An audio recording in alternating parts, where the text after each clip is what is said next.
Shalom, selamat pagi buat kita semuanya. Kita bersyukur kepada Tuhan atas anugerahnya di dalam kehidupan kita. Mari kita angkat pujian bagi Tuhan. Give thanks. Give thanks with a grateful heart. Give thanks to the Holy One.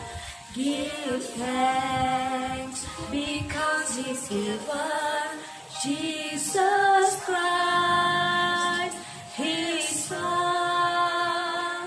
Give thanks with a grateful heart. Give thanks to the Holy One. Give thanks because He's given Jesus Christ, His Son.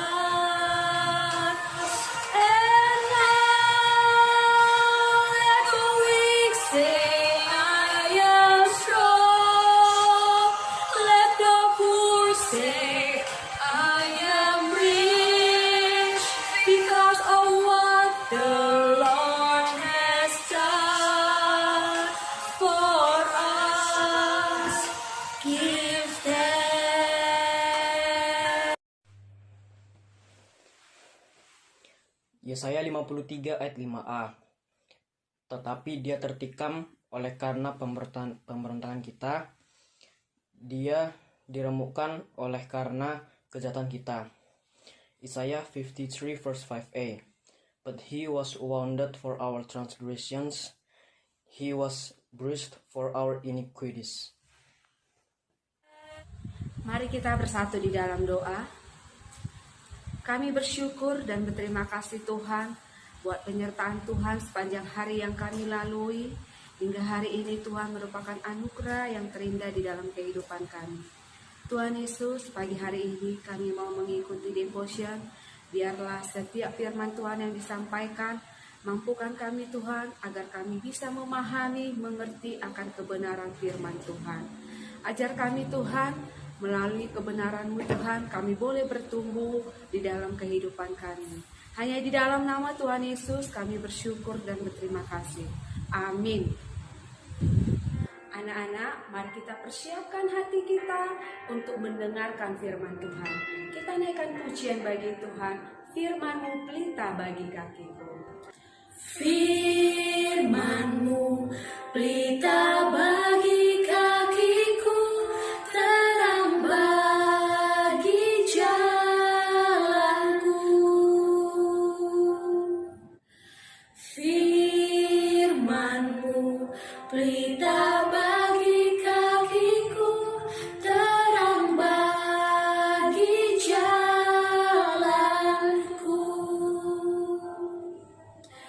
Waktu ku bimbang dan hilang jalanku, tetaplah Kau di sisiku, dan takkan ku takut asal Kau di dekatku, besertaku selamanya. Anak-anak, sebelum kita mendengarkan firman Tuhan, mari kita berdoa. Kembali kami mengucapkan syukur kepadamu Tuhan untuk setiap kasih Tuhan yang kami rasakan hingga pada hari ini. Tuhan Yesus, kami akan mendengarkan kebenaran firman Tuhan. Engkau tuntun kami Tuhan untuk bisa memahami setiap firman-Mu, agar apa yang kami dengarkan Tuhan dapat kami aplikasikan dalam kehidupan kami. Terima kasih Tuhan, dalam nama Tuhan Yesus Kristus kami berdoa. Amin.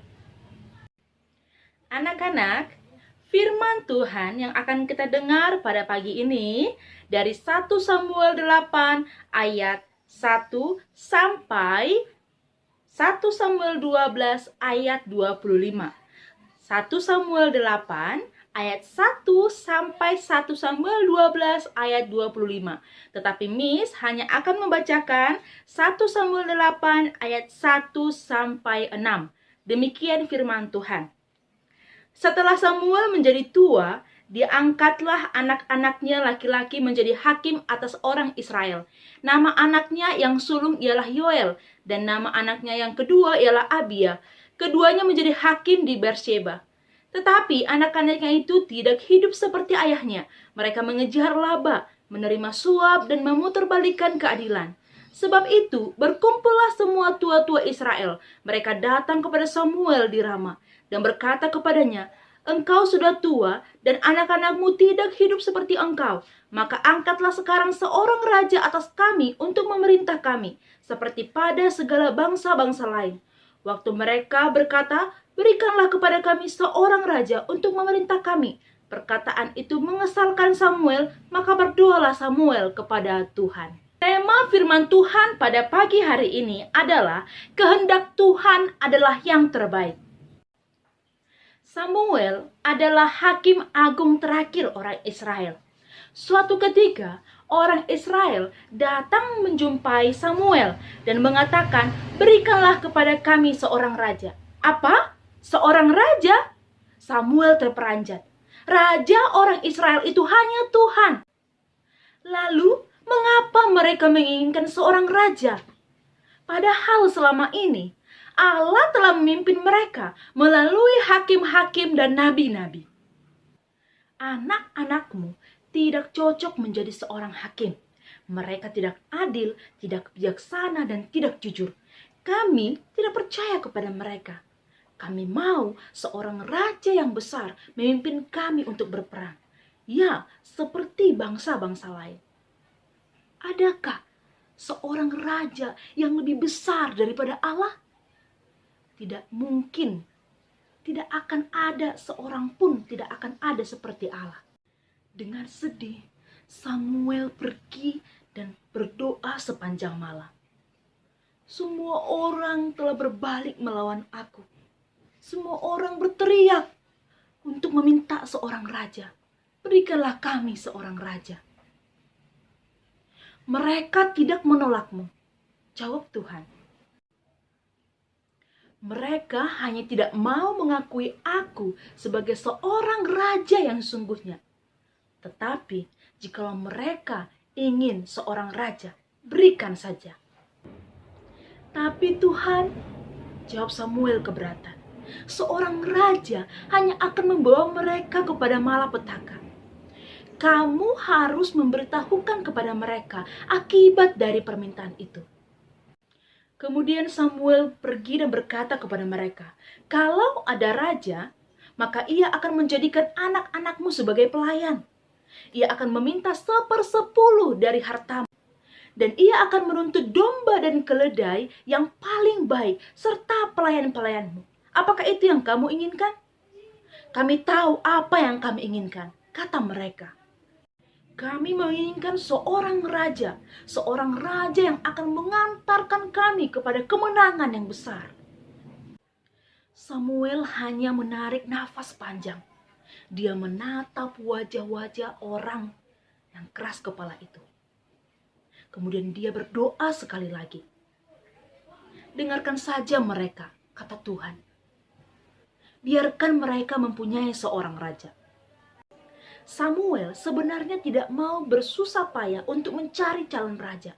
Tetapi dia tahu bahwa dia harus patuh kepada Tuhan. "Aku akan mengutus seorang laki-laki kepadamu. Ia berasal dari suku Benyamin.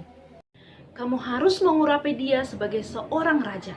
Ia bernama Saul. Ia seorang muda yang bertubuh tinggi dan tampan." Suatu hari, ayah Saul kehilangan 2 ekor keledai. Ditemani pembantunya, Saul pergi mencari keledai. Mereka sudah berjalan jauh berhari-hari, tetapi mereka belum juga menemukan keledai itu. Kemudian mereka tiba di daerah tempat Samuel tinggal. "Kita tanyakan saja kepada nabi, di mana keledai itu?" usul si pembantu. Ia sangat bijaksana. Ketika Samuel bertemu dengan Saul, maka dia mendengar bisikan Tuhan. Inilah dia orangnya. "Kamu tidak perlu mencemaskan keledaimu," kata Samuel kepada Saul. "Keledaimu telah ditemukan. Namun ketahuilah bahwa engkau adalah orang yang dicari orang Israel." "Apa? Kenapa aku? Aku kan berasal dari kota yang kecil dan ayahku adalah seorang petani miskin," jawabnya tersenyum. Pagi berikutnya, diam-diam Samuel menemui Saul dan berkata, Tuhan telah memilih engkau menjadi raja untuk melindungi umatnya. Roh Tuhan akan menyertai engkau. Samuel mengambil botol berisi minyak, menuangkan ke kepala Saul, mengurapinya. Kemudian ia mengumpulkan orang Israel dan mengatakan kepadanya, inilah orang yang dipilih Tuhan. Seketika itu mereka berteriak, hidup raja, hidup raja. Saul hanya bisa berdiri diam. Dia tahu bahwa seorang raja adalah tugas yang amat berat. Nah, anak-anak, kita ingat dan katakan bahwa Yesus Kristus adalah Tuhanku dan Rajaku. Amin. Demikian firman Tuhan. Mari kita berdoa. Terima kasih Tuhan, terima kasih Bapa yang baik, Engkau menyertai kami sampai hari ini. Tuhan Yesus, kami telah mendengarkan kebenaran firman-Mu, biarlah firman-Mu berkumandang terus dalam hati kami, dan kami bisa aplikasikan dalam kehidupan kami Tuhan. Tuhan, untuk aktivitas hari ini, kami serahkan hanya ke dalam tangan pengasihan Tuhan. Terima kasih Tuhan, terima kasih Yesus, dalam nama Putra-Mu terkasih kami berdoa. Amin.